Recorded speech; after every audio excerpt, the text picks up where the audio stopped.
Secondary dominant chords. What are they? How do they work? And how can you use them? They're a great way to add a bit of interest to your composing and your arranging, and they're pretty simple too. So let's have a little look at what they are, why they work, and then some ways that we can use them in our playing, composing, arranging. Okay? So to start off, before we talk secondary dominant chords, let's make sure that we're all on the same page when it comes to what a dominant chord is. I'm sure we are, but you know, just in case. Every scale degree and chords built from each scale degree have a name. The tonic is built from the first degree of the scale.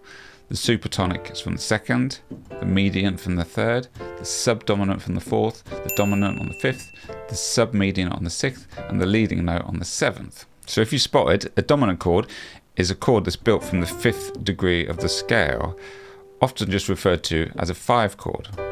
Now the dominant chord has a specific quality that wants to pull us back to the tonic.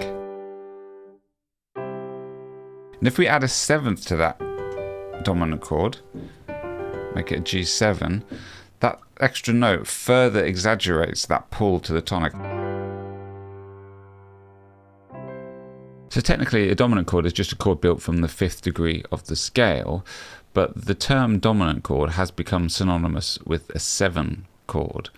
At least it has in the circles I run in. If I hear someone say a dominant chord, I'm thinking dominant 7 chord.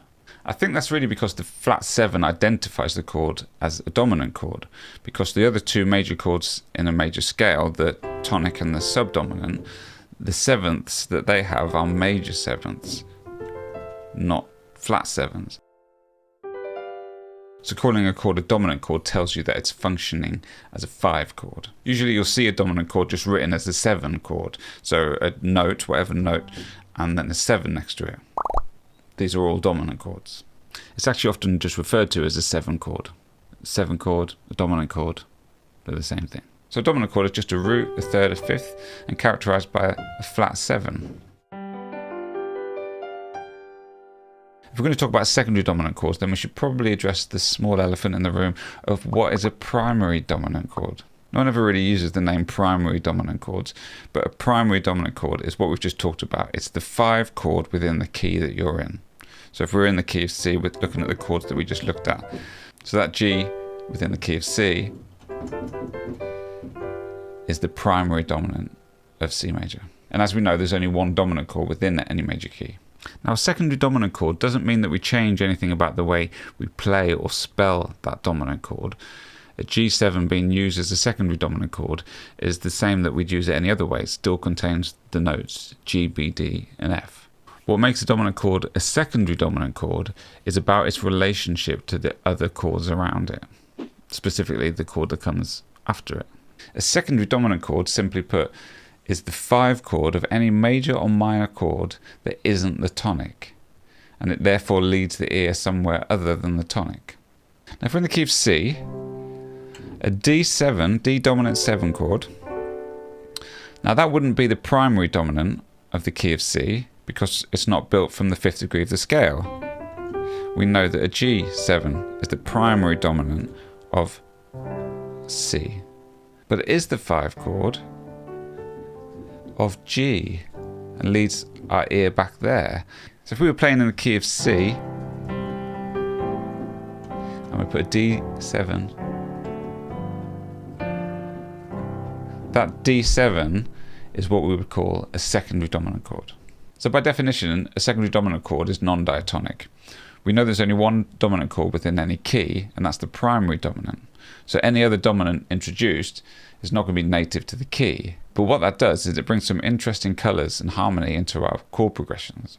So we could add the 5 chord, a dominant 7, a 5th above, any major or minor chord in the key to lead us there. So if we wanted to go from C to D minor, or from chord 1 to chord 2, then we can add in the 5 chord of the 2 chord. So this is called the 5 of 2. So we'd go from chord 1 to the 5 of 2, A7, to D minor 7, 2.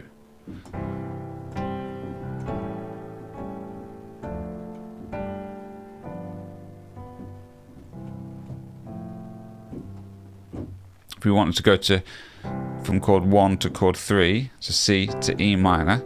Then we put the 5 chord of the E minor in, which is a B7, so which is the 5 of 3. So we go from 1.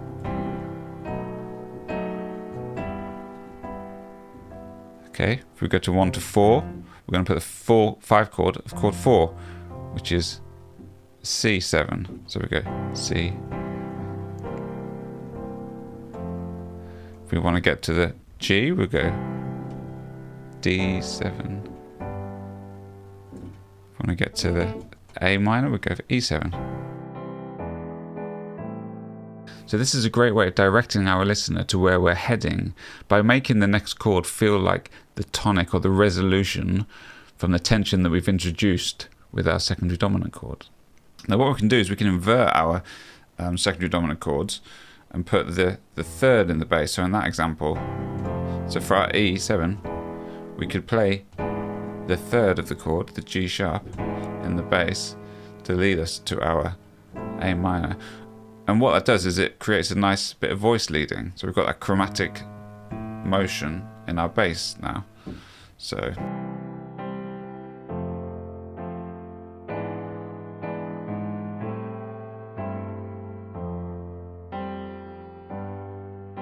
and that can be done on any secondary dominant because you're always going from a 5 to a 1.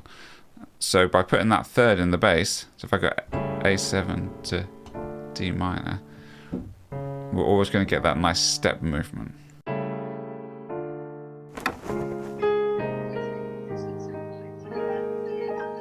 The cool thing about secondary dominant chords is we can actually use secondary dominant chords to lead us to another secondary dominant chord. So we can sort of reverse engineer our chord progression. Say we know we want to end our chord progression with a perfect cadence from our 5 chord to our 1 chord, G to C. Well, let's approach our 5 chord with its secondary dominant, which would be a D7, and then let's approach that D7 with its secondary dominant, which would be an A7, and we can approach that A7 with its secondary dominant, an E7. So we can line up a bunch of secondary dominant chords to make our chord progression. So that would sound like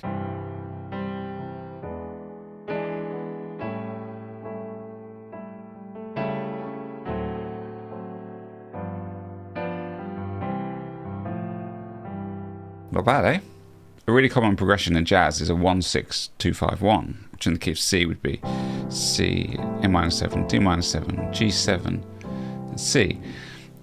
Now, it's pretty common, at least I do this anyway, is to turn those minor 7ths into dominant 7ths, making them secondary dominants, and turning that into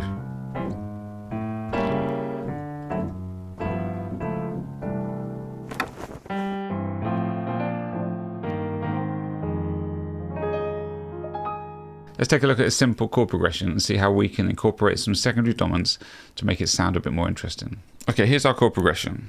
C, E minor 7, F, G, C. Let's go big to start with and stick a secondary dominant chord before every chord. So after our C we've got, so our next chord is E minor 7, so secondary dominant for E minor 7 would be a B7.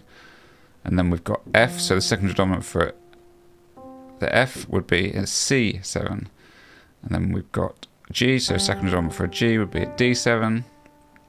And then C, our last chord, we're already on the G, but we'll make that a 7. So our chord progression now becomes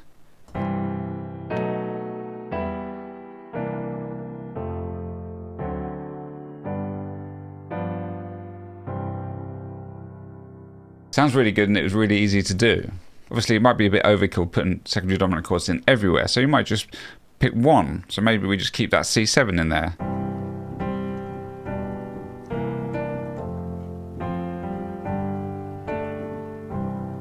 Nice. So we could just slip 1 or 2 in a chord progression.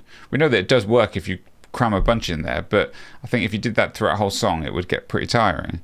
But it might be cool, just at a couple of points in the song, just for a couple of bars, cram a bunch in. That could sound cool. Now, there's an important thing to remember when you're doing this, adding chords to a composition or an arrangement. You need to be attentive to what the melody's doing. They need to work together. There's no point in sticking the B7 in our second chord if our melody has a D and F in. If our melody was then that wouldn't work with the B7.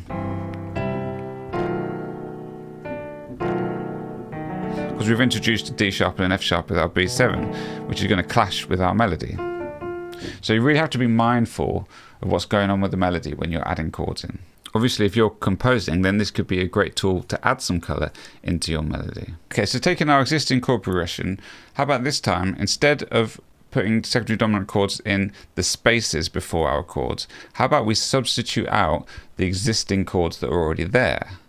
So for this chord progression, it only makes sense to probably put one in. So how about we just use the C7? So this time, instead of putting it between the E minor 7 and the F7, we're actually going to replace the E minor 7 with the C7.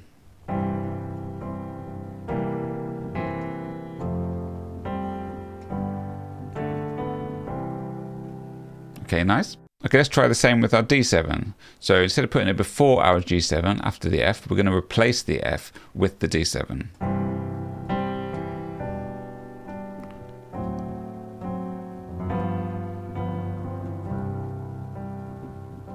Again, that sounds nice, but don't forget you might need to check that that substitution works alongside your melody.